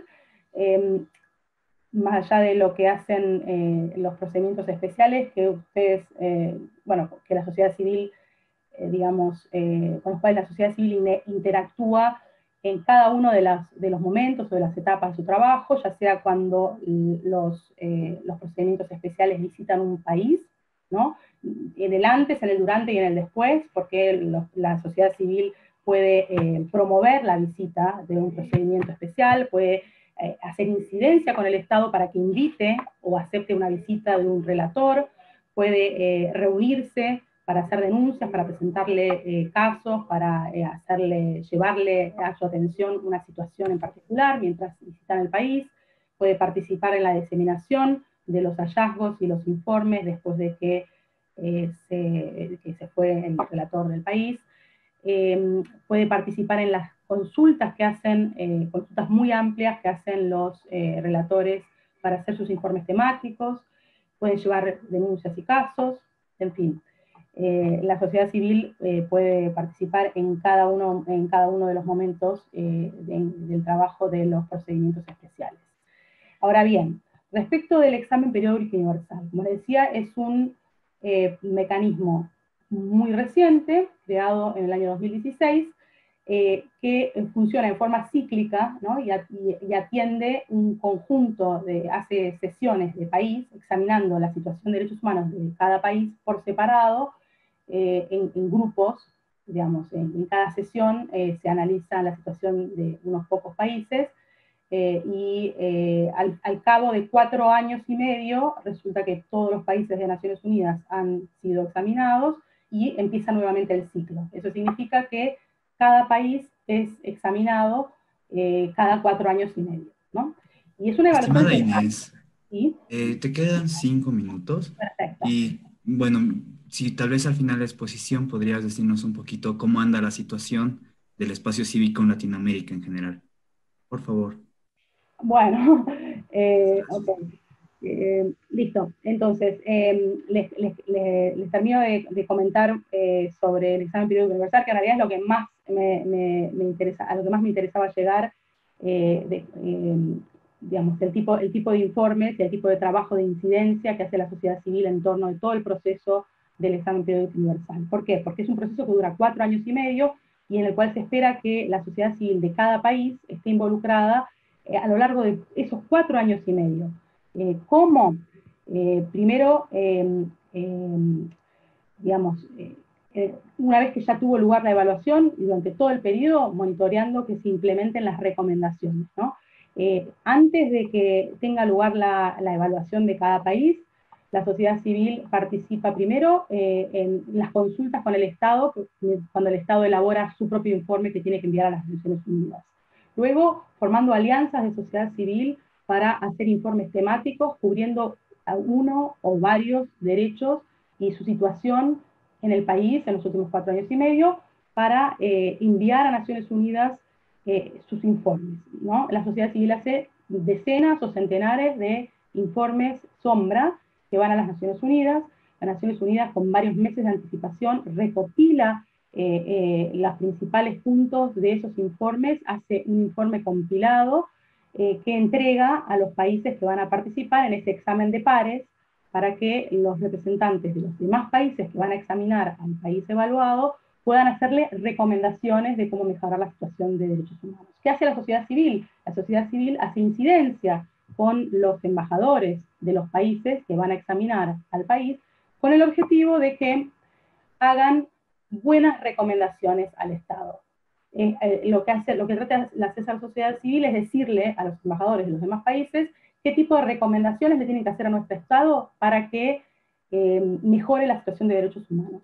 Y tiene que conseguir, y luego tiene que hacer incidencia para conseguir que nuestro Estado acepte esas recomendaciones, y luego tiene que hacer un seguimiento en los años siguientes para asegurar la implementación de las recomendaciones o llamar la atención cuando esas recomendaciones no se están cumpliendo. Entonces, el eje del trabajo de la sociedad civil frente al examen periódico universal pasa por un lado por la investigación, de llevar, digamos, de hacer informes que cubran cabalmente la situación de derechos humanos, en este caso del espacio cívico, en el país, y luego hacer incidencia para lograr que el Estado reciba esas recomendaciones, acepte esas recomendaciones, y luego para que las transforme en política pública a lo largo de los 4 años y medio que tiene hacia el próximo examen. Bueno, nosotros centramos nuestros informes al examen periódico universal en el cumplimiento de estas 3 libertades, libertad de asociación, de expresión y de reunión pacífica, más el análisis de la situación de las personas defensoras de derechos humanos en ese país en particular. ¿De dónde sacamos esa información? Bueno, hacemos la investigación junto con nuestro socio en el país en cuestión, y buena parte de nuestra información surge, como les decía al principio, de toda la información recopilada a lo largo de los años en el monitor. Entonces voy a pasar a contarles muy rápidamente, como me pedían recién, cuál es la situación de estas libertades en la región, según, bueno, los datos con los que nosotros contamos. A ver, si miramos el mapa, nos vamos a dar cuenta que comparativamente la región, bueno, no está entre las regiones más desesperadas del planeta en cuanto a su espacio cívico, pero tampoco, digamos, tiene una situación envidiable, ¿no? Los únicos países de América Latina con espacio cívico abierto, fíjense el color verde oscuro, son Uruguay y Costa Rica. Entonces, algunos países tienen problemas relativamente menores o menos sistemáticos o menos severos, y hay algunos países como, bueno, Venezuela y Colombia, que tienen problemas graves, ¿no? Y adelantándome a la pregunta que a veces recibimos es, bueno, ¿por qué esos dos países tan diferentes tienen la misma calificación? Bueno, para poder entender eso hay que mirar un poco las razones por las cuales esos dos países son calificados de ese modo, y van a ver que tienen violaciones de derechos bastante diferentes, pero que tienen una severidad tal que hacen que el espacio cívico en los dos países sea de carácter represivo. ¿Cuáles son las principales violaciones del espacio cívico que encontramos en la región? O más bien, ¿cuáles son las principales violaciones de cada una de estas libertades, ¿no? Bueno, lo que nosotros encontramos en este análisis, y para hacer un pantallazo de un minuto a nivel regional, es primero, bueno, ¿cómo es restringida la libertad de asociación? Primero, son muy comunes las barreras legales y administrativas para la creación, el funcionamiento, la comunicación y el financiamiento de las organizaciones de la sociedad civil. También encontramos casos bastante frecuentes de vigilancia ilegal contra las organizaciones, de cierre forzoso de organizaciones, de campañas de desprestigio contra la sociedad civil. Otras violaciones serias de la libertad de asociación, y también frecuentes, y eso es una de las cosas que a veces llama la atención de algunos países de la región, que en los países que tienen el espacio cívico más comprometido, encontramos que las violaciones más frecuentes también son particularmente graves, lo cual no sucede en todos los casos, pero en el caso de América Latina, por ejemplo, México, ¿no? es el país más peligroso del mundo para los periodistas. Una violación de la libertad de expresión extremadamente frecuente es el asesinato de los periodistas, ¿no? Entonces, lo que encontramos, bueno, en la región es que son muy frecuentes, empezando por la libertad de asociación, la detención arbitraria, el cancelamiento y la criminalización de activistas, la intimidación, la violencia contra estas personas, que en muchos casos terminan en asesinato. Respecto de la libertad de reunión pacífica, lo que encontramos es una tendencia de los últimos años el aumento del poder coercitivo del Estado, ¿no? En su empeño por mantener el orden público, muchas veces por medios legales, y eso es interesante recalcar, ¿no? Porque cuando hablamos de violación de estas libertades, no necesariamente nos referimos siempre a que los estados están haciendo algo ilegal, que están violando la ley. A veces hacen leyes que consagran la violación de estos derechos y que son contrarias a los estándares internacionales. A veces son contrarias a sus propias constituciones, a veces no, depende de lo que digan sus constituciones, pero en muchos casos ha habido leyes que habilitan a las fuerzas de seguridad a mantener el orden de modo tal que violenta la libertad de reunión pacífica, ¿no? Por ejemplo, han sido muy frecuentes en los últimos años las leyes que privilegian la libre circulación del tráfico sobre el derecho de la ciudadanía a convocarse en espacios públicos para manifestarse. Y es relativamente frecuente que cuando esas manifestaciones son declaradas ilegales, que sean reprimidas con mucha violencia, ¿no? Y finalmente, con respecto a la libertad de expresión, hay algunas tendencias como bastante contradictorias en la región, porque la región está bastante a la vanguardia a nivel mundial, ¿no? En términos de la adopción de leyes de acceso a la información, pero al mismo tiempo, bueno, los estudios de implementación dan cuenta de que esas leyes, bueno, en algunos casos son defectuosas por diseño, pero también en muchos casos son muy bonitas, pero no han redundado en un mayor acceso de la ciudadanía a la información, y la denegación de información es bastante frecuente. Pero en todo caso, eso ha sido un avance legal, pero al mismo tiempo se han deteriorado las condiciones para el ejercicio de la libertad de asociación en muchos otros aspectos, ¿no? Uno de ellos es claramente la violencia, la persecución contra los periodistas, y también contra organizaciones de la sociedad civil y activistas en uso de la libertad de expresión, ¿no? Sobre todo en los medios, en las redes sociales. Y otra violación importante de la libertad de expresión es la permanencia, digamos, de algunos delitos, ¿no? Como la difamación, los estatutos de difamación, digamos, en el Código Penal. O sea que, básicamente un periodista puede ser encarcelado por sus opiniones, más que ser llevado a los tribunales civiles. Entonces, esas son algunas y algunas muy frecuentes violaciones del espacio cívico en la región, que dan cuenta de un espacio cívico, digamos, disputado, ¿no? Donde en la práctica no termina de consagrarse estos derechos de la ciudadanía a expresarse, a manifestarse, a organizarse, y en última instancia de la sociedad civil a existir, ¿no? En los casos más extremos. Así que bueno, eso es un poco, lo que yo les quería contar, relación con las libertades del espacio cívico, y sobre todo, aunque bueno, de manera muy fragmentaria y muy veloz, solo quería llamar la atención sobre el hecho de que existen espacios y mecanismos a nivel del sistema de derechos humanos de las Naciones Unidas, donde la sociedad civil puede y debe llevar estas preocupaciones, porque realmente son mecanismos que funcionan en el largo plazo, llevar estos derechos a la práctica, ¿no? Llevarlos de los papeles a la práctica, pero para eso se necesita la participación de la sociedad civil. Bueno, lamento si me extendí demasiado, pero bueno, les agradezco mucho su atención. No, más bien, muchas gracias, Inés, por la participación, por buenas respuestas a este tema tan interesante. A continuación, yo les voy a hacer una breve explicación de lo que hace el observatorio. El observatorio está en conexión con Cívicus, precisamente. Utilizamos esta misma pantalla que están viendo ustedes. Bueno, la quito, no importa. Utilizamos la misma metodología que Cívicus. Y bueno, vamos a hablar un poquito de lo que hace el observatorio, que se encarga de ver el espacio cívico. Muchas gracias, Inés.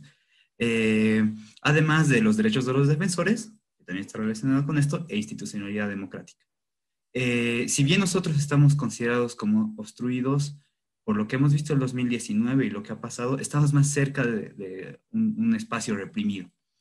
¿Y esto por qué? Porque en general se ha generado un sistema en el que se plantean vulneraciones que favorecen, obviamente, a los intereses privados de grupos específicos de poder, ¿no?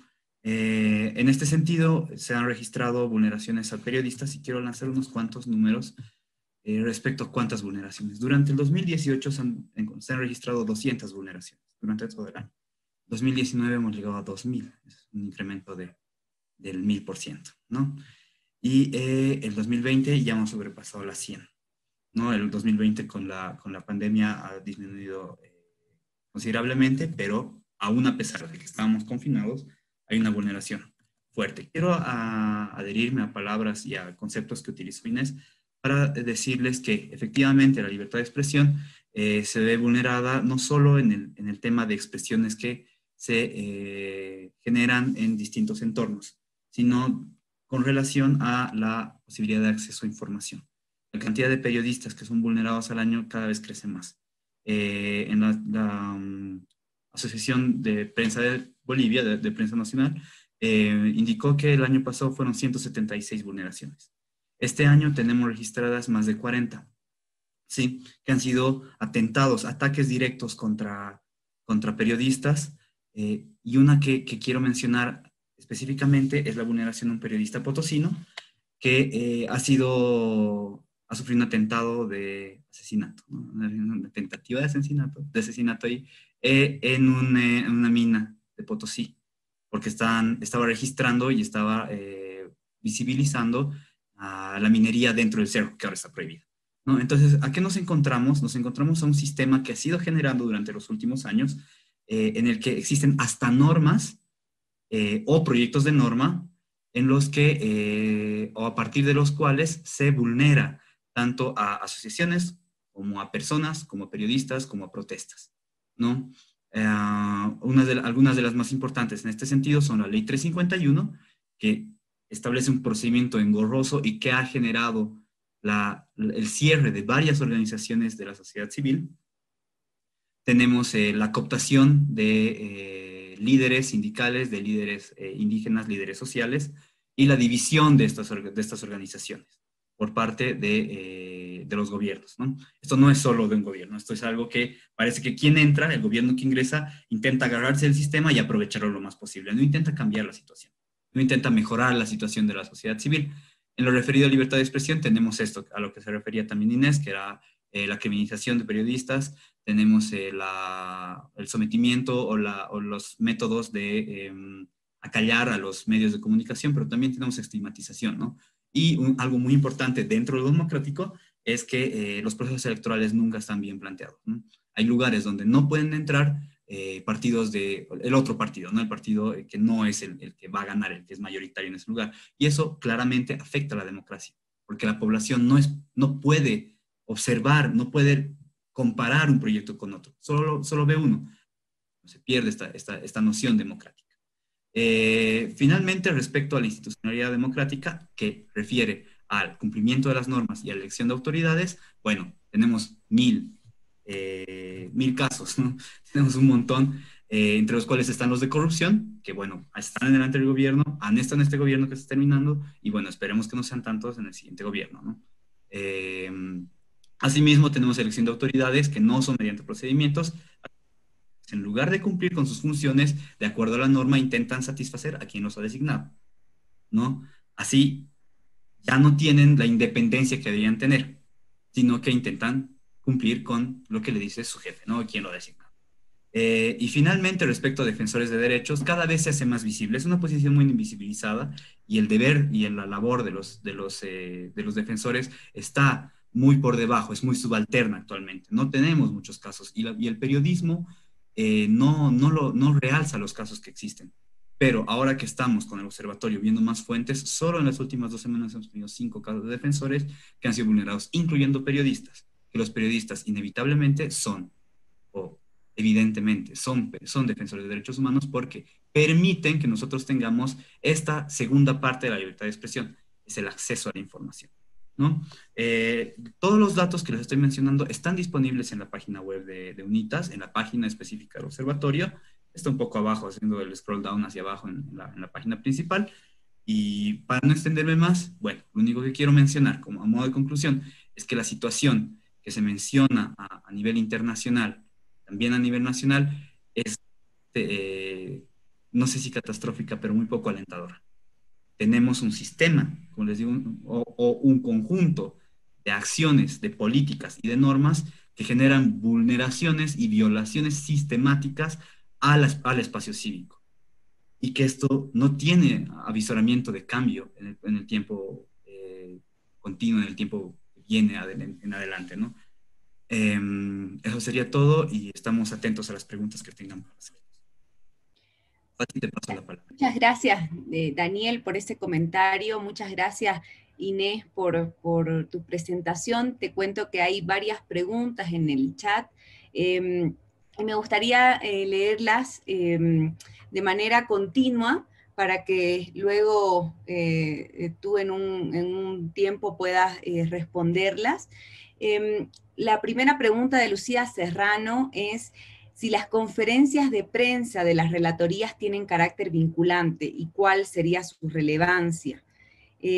Luego, Paola Acasihue pregunta, ¿qué pasa cuando los estados no toman en cuenta o no responden las recomendaciones del comité?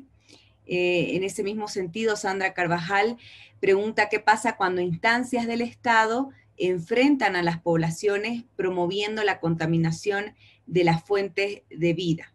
Y finalmente, Zoraida, quizás para un segundo espacio, pregunta cómo generar espacios de comunicación independiente. Esto debido, dice, a que tanto en la gestión de Morales y Áñez, los medios de comunicación tienen un gran porcentaje de sus ingresos económicos por las propagandas pagadas desde el Estado. Un poco también ahí relacionando con lo que decías recientemente, Daniel. Bueno, tienes la palabra, querida Inés. Bien, gracias. Bueno, veo que hay varias preguntas que apuntan en la misma dirección, ¿no? El hecho bueno, ¿cuál es el impacto, ¿no? De todos estos procesos en el fondo? ¿Cuáles son los efectos? Me parece que las preguntas pasan por ahí porque preguntan bueno, si es vinculante. No, en realidad nada de todo esto tiene efectos vinculantes en el sentido de que el Estado esté obligado a cumplir y que enfrente sanciones si no cumple, ¿no? Porque, bueno, como les decía al principio, la principal limitación del sistema de Naciones Unidas, es que es un sistema interestatal, ¿no? Es un sistema donde están representados los estados, donde se examinan entre sí los estados, y no hay un estado supranacional que se pueda colocar encima de los estados, ¿no? En el fondo, estas instancias tienen un efecto más bien acumulativo, ¿no? Y funcionan mucho a partir de lo que se llama el mecanismo, ¿no? De blaming and shaming, el poner en evidencia al Estado y de lograr que estados más o menos influyentes, poderosos, que tengan capacidad de digamos, alguna capacidad de chantaje, por decirlo de algún modo, hagan recomendaciones y se interesen en el seguimiento de las recomendaciones. Idealmente, lo que pasa en algunos casos, ¿no? Es que la sociedad civil lleva sus preocupaciones, por ejemplo, bueno, a los relatores, sobre todo me refiero al examen periódico universal, ¿no? Los países, la sociedad civil de los países hace sus informes y el objetivo es que otros países, especialmente reconocidos por su preocupación por determinados temas, uno mira el historial de recomendaciones que hacen los países y se da cuenta a qué países le interesan especialmente los derechos de las mujeres o los derechos de las poblaciones indígenas, y hacen recomendaciones buenas en ese sentido. Entonces, interesar a esos países en la situación de ese colectivo, digamos, en este país en particular, hacer recomendaciones y luego mantenerlos informados, ¿no? Una vez que se consiguió que un país hizo una recomendación que nosotros queríamos, mantenerlos periódicamente informados de que el país, por ejemplo, nuestro país no está cumpliendo con esas recomendaciones y pedirles que presionen para que el país cumpla con sus recomendaciones. Entonces, funciona de ese modo y tiene un efecto relativamente acumulativo a lo largo del tiempo y no efectos inmediatos como si fuera, digamos, si tuvieran carácter vinculante. Por eso, por ahí pasa su relevancia, ¿no? Perdón, doctora, buenas noches. Ya que está tocando ese tema, me gustaría saber qué pasa con las resoluciones de los diferentes comités especializados de la ONU que se encargan de resolver ya temas concretos. En esos casos, esas resoluciones tampoco son vinculantes, o de manera contraria, estas sí son vinculantes, como ocurre con las sentencias de la Corte Interamericana, que incluso hay un procedimiento de seguimiento. Entonces, me pregunto si pasa lo mismo en estas resoluciones de los comités especializados de la ONU. No, justamente no, porque no son procesos judiciales, ¿no? O sea, son informes de estas personas expertas. Así que no, en ese sentido no. El sistema, digamos, el sistema interamericano, la Corte tiene esa particularidad. Tal vez el equivalente acá sería, digamos, las audiencias de la CIDH y los informes que hace la Comisión, ¿no es cierto? Que tampoco tienen los mismos efectos que las decisiones de la Corte, ¿no? O sea que no, en ese sentido no son vinculantes.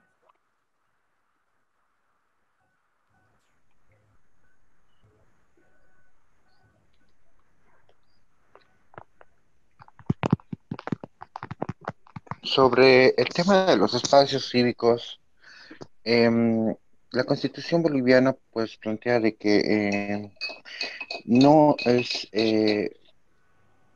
válido, por ejemplo, dar reconocimiento cívico a agrupaciones que estén generando un pensamiento ideológico en desmedro de otros grupos vulnerables, ¿no? Y lo digo por recientes organizaciones como estos grupos como Mis Hijos No Te Metas o como los grupos Pro Familia, Pro Vida, que dentro de su conceptualización pues generan un discurso de odio hacia ciertos grupos específicos, como en el caso de la población LGBT o las reivindicaciones de las luchas de las mujeres. ¿Cómo ve estas perspectivas o estas situaciones de algunos grupos que están en esta situación, ¿no? Que generan algún tipo de conflicto, ¿no? y van en desmedro, obviamente, de los derechos de otros. Sí, justamente, es una cosa que yo quería mencionar y que, bueno, finalmente no mencioné, pero que es a lo que apunta tu pregunta, bueno, respecto de, digamos, a quienes están a ambos lados, ¿no?, de estas violaciones, ¿no? Por un lado, quiénes son los perpetradores y quiénes son las víctimas, ¿no?, de las violaciones del espacio cívico que acaba de mencionar. Es interesante, por un lado, porque efectivamente lo que nos muestran los datos del monitor es que es cierto, el grueso de las violaciones de derechos que relevamos, de estos, por lo menos de estos 3 derechos del espacio cívico, siguen siendo los estados, actores estatales, el grueso de estas violaciones. Pero sin embargo, encontramos como un espacio, un rol creciente de actores no estatales como perpetradores de violaciones del espacio cívico en la región y en el mundo, no solamente en la región, ¿no? De esos actores no estatales son muy diversos esos actores no estatales que violan estos derechos, ¿no? Entre ellos encontramos, sí, lo que nosotros llamamos los grupos antiderechos. De hecho, hemos hecho un informe el año pasado sobre eso, centrado en los grupos antiderechos, en cómo violan el espacio cívico, cómo restringen la libertad de asociación, la libertad de expresión, la libertad de protesta de otros grupos. Y también hay otros grupos no estatales que no son actores, no son grupos antiderechos, digamos, de parapoliciales, paramilitares, bueno, en toda la región, en diferentes países hay diferentes actores, ¿no? Entonces, efectivamente, sí, son considerados agentes de restricción del espacio cívico. Y por otro lado, un poco digamos, en espejo con esta idea de que del lado de los perpetradores no está solamente el Estado, bueno, ¿quiénes son las víctimas, ¿no?, de estas restricciones de derechos? Una cosa que conviene recalcar, porque en función de la discusión que se ha dado en los últimos años por ahí en los círculos en la sociedad civil, ¿no?, sobre bueno, en inglés le decían the shrinking civic space, como que la reducción del espacio cívico. Se hablaba en todos lados de que se estaba reduciendo el espacio cívico. O sea, como en el mundo se reduce el espacio cívico. Y eso en un momento dijimos, bueno, pero no, el espacio cívico se reduce para algunos, y para otros capaz se amplía. O sea, nunca más que ahora los grupos neonazis tienen espacio para moverse, movilizarse y hacer lo que quieran en varios países del mundo. Entonces el espacio cívico no se está restringiendo para todo el mundo, ¿no?, sino que las organizaciones y personas activistas que son más propensas a sufrir restricciones son las que defienden los derechos de, bueno, las poblaciones indígenas, campesinas, afrodescendientes, mujeres, colectivos LGBTI, migrantes, otros grupos minoritarios, ¿no? Y en particular las personas defensoras que defienden el medio ambiente, el derecho a la tierra, el derecho al territorio, que se movilizan contra las industrias extractivas. O sea, a ver, entonces, tanto de un lado como del otro hay algunos actores específicos que hay que identificar, ¿no es cierto? Así que sí, me parece efectivamente que identificar esos grupos como grupos que restringen el espacio cívico es exactamente la tendencia y es lo que estamos tratando de hacer. Esto no significa, y esto también es interesante, nosotros, por ejemplo, en los informes que presentamos al examen periódico universal, destacamos todas las violaciones del espacio cívico, independientemente de que sea o no el Estado el que las comete, porque de todas maneras el Estado es responsable, el Estado tiene la obligación de garantizar, de proteger el espacio cívico y garantizar el ejercicio de estos derechos, incluso mediante reprimiendo a otros grupos no estatales que estén restringiendo ese espacio, ¿no? Entonces, todas las violaciones del espacio cívico, sea quien sea que las cometa, son denunciadas y son incorporadas en estos informes y se requiere del Estado que tome las medidas necesarias para que esos derechos sean respetados. O sea, independientemente de que sean grupos antiderechos los que estén violando el espacio cívico, ¿verdad? Doctor, buenas noches. Una consulta con relación al derecho de acceso a la información. Aquí en Bolivia pasa muy frecuentemente que cuando organizaciones civiles solicitan digamos, qué sé yo, un ministerio que haga público el tema del gasto público, por ejemplo, ha pasado este año que muchas organizaciones han pedido que el Ministerio de Defensa haga público cuánto se ha gastado de recursos en tema de la compra de gases, etcétera, pero el ministro lo que responde es que es un tema de seguridad del Estado, que por tanto no se puede hacer público, digamos, los costos en los que han incurrido, y generalmente siempre responden de la misma forma. Entonces, la sociedad boliviana no puede ejercer control social, nunca puede acceder a esa información, porque se trata de recursos públicos que son de interés general, pero se esconden estos datos. Y me parece que existe una violación muy grande al derecho a la información, porque no necesariamente se trata de temas de seguridad. Entonces, yo quisiera saber cuáles son las líneas que ha trazado la ONU con relación al derecho de acceso a la información. ¿En qué casos un Estado puede negar información? Porque me parece que los casos que le he mencionado no ameritan que se oculte, que se niegue información a la sociedad civil. Bueno, efectivamente, de hecho, no sé si lo has visto, pero hay un rating de leyes de acceso a la información, ¿no? Y entonces las leyes que existen en diferentes países de acceso a la información están calificadas por su calidad, digamos, como leyes, en función de los procedimientos que establecen para conseguir la información, y uno de los elementos que se tienen en cuenta para evaluar la calidad de la ley de acceso a la información que tenga tal o cual país son las razones que son válidas según la ley para denegar el acceso a la información, ¿no? Y obviamente las leyes que cumplen con los estándares son las que establecen, digamos, situaciones muy, muy restringidas, muy limitadas en las cuales se puede denegar información. Pero es muy común, como recién decías, que en muchos países es muy común que sean sistemáticamente denegadas las solicitudes de acceso a la información con la excusa de que esa información es clasificada, que esa información es de seguridad, que esa información es, no sé, lo que sea. Entonces, bueno, eso, según los casos, remite o a una ley mal diseñada, digamos, que legalmente el gobierno puede denegar todos los pedidos que quiera, o de una ley que está muy bien diseñada y que no se está cumpliendo, ¿no? Entonces, no sé cuál es el caso de Bolivia, no sé lo que dice la ley. Yo no sé si es un caso de una ley que está mal diseñada y que permite que el gobierno deniegue el acceso, o si es una ley que es toda maravillosa, porque hay muchas leyes que son preciosas, pero que después no se cumplen, ¿no? Y que las están aplicando mal, no lo sé. Pero el estándar sí requiere que las razones para denegar el acceso estén bien delimitadas y restringidas. Muchas gracias, Inés. Justamente sobre ese tema, compañeros y compañeras, vamos a hablar el día sábado con el especialista Franco Serra sobre el tema del acceso a la información pública. Justamente me parece muy pertinente la última pregunta que les realizan a Inés para poder enganchar con el tema del día sábado.